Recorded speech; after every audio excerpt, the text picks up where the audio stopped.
The number one fitness mistake that I see enduro racers making. And so this comes down to how they train cardio and how they think about the demands of riding and trying to replicate that or trying to work on those same energy systems during the week in the gym or off the bike. So first thing that you need to know is that there's two energy systems. We have one which is called our anaerobic energy system, just making sure I'm going in order, anaerobic energy system, and then we've got our aerobic energy system. So our anaerobic energy system is an energy system that our body uses that doesn't require oxygen, and it uses energy that we already have stored in the muscle, so carbohydrates. And so this energy system is dominant and is used for high intensity activity. So generally, when we're talking about high intensity for the body, it can only sustain that for like up to maybe say a couple of minutes, 2 minutes, and then it will start to drop off naturally.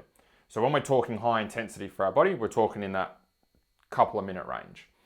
And so again, we're not using oxygen, we're using energy that is stored in the muscle, so our carbohydrates.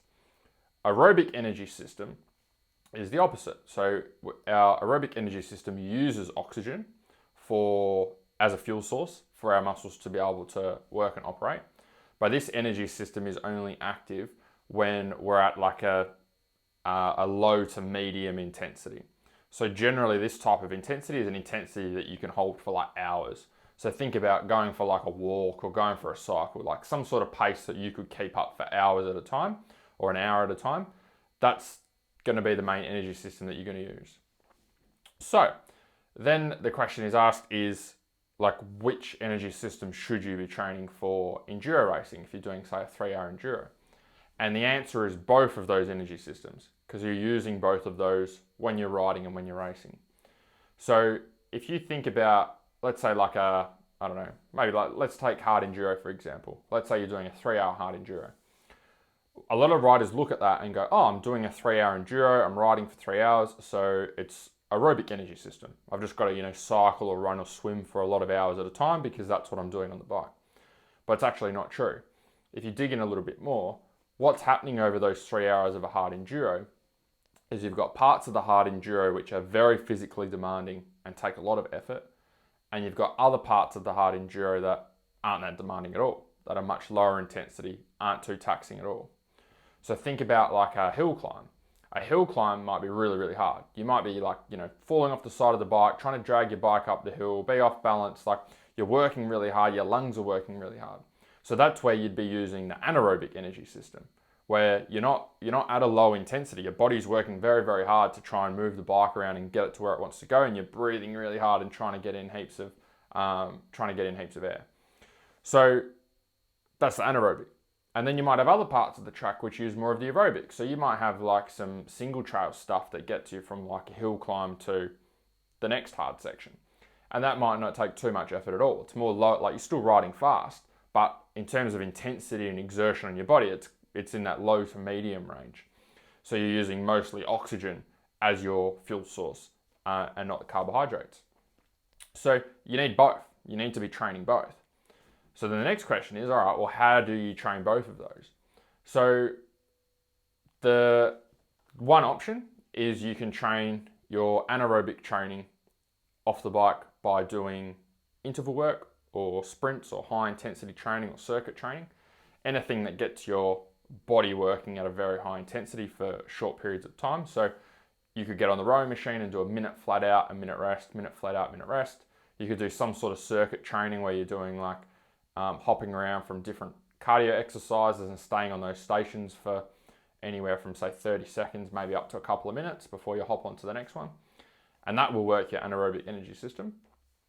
And then you could also work it off the bike, work your aerobic energy system off the bike by doing longer stuff. So you could do an hour cycle ride, you could go swim for an hour, you could go run for an hour, any activity where you're just doing a consistent intensity for a long period of time. So again, in that low to medium intensity range. Now, that's how it could be trained if you're, say, a full-time rider and racer. You do nothing else but riding and racing. You've got all the time in the world, and 8 hours a day, 10 hours a day, 12 hours a day is dedicated towards improving on the bike. that would be one way that you could tackle it. What we do with our riders is we just focus on the anaerobic training during the week, which is the interval work, okay, which is the short, sharp, high intensity stuff. And the reason we do that is because it's easy to fit in during the week because it's shorter in duration. We can get it done between 10 to 20 minutes. We're not spending hours and hours trying to train, as well as spend time with your missus, look after your kids, get ready for work, go to work during the day, which can be quite hard and strenuous. Our riders work on their aerobic training when they're actually on the bike. So what we encourage our riders to do is when they go and ride on the weekend, if you're planning on racing enduros or longer enduro, like 3-hour enduros, then don't go out riding on the weekend for 10 or 20 minutes at a time. Plan on doing longer rides for 2 or 3 hours when you do get on the bike, and that way you can work on your aerobic energy system while you're out riding. So it makes it a little bit more time efficient and time effective, because if you're doing hours and hours and hours of cardio during the week trying to build your aerobic system, it's going to make it very hard for you to be able to recover and fit all of the other training that you need to fit in during the week, which is going to give you more of a return on the bike on the weekend.